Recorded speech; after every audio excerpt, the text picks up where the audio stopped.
Our Daily Manna, Monday, February 16th. To be like Jesus. Jesus gives power to obey. Hebrews 4, verses 15 and 16 reads, For we do not have a high priest who cannot sympathize with our weaknesses, but was in all points tempted as we are, yet without sin.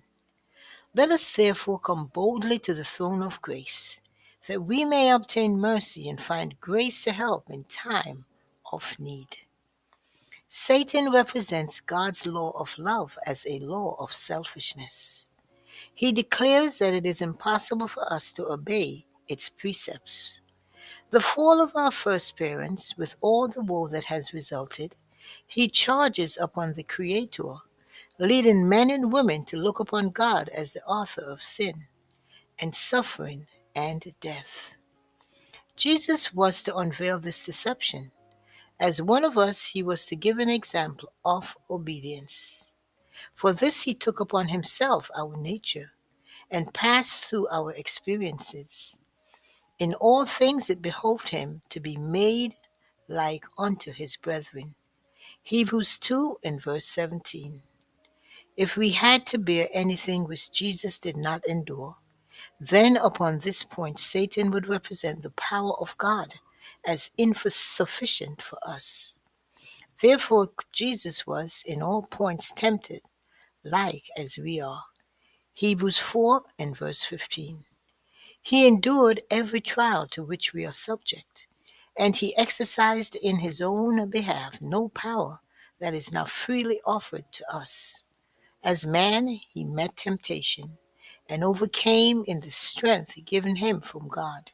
He says, I delight to do thy will, O my God.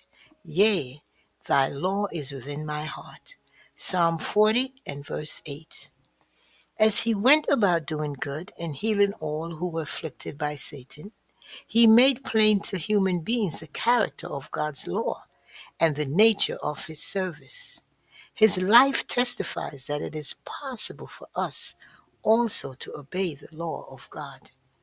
By his humanity, Christ touched humanity. By his divinity, he lays hold upon the throne of God.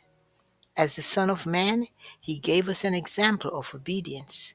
As the Son of God, he gives us power to obey. Christ was treated as we deserve, that we might be treated as he deserves.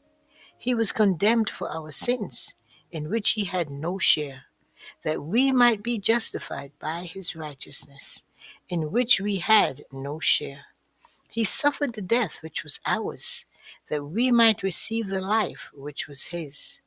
With his stripes we are healed. The Desire of Ages, pages 24 and 25. Blessings, Maranatha, Jesus is coming soon.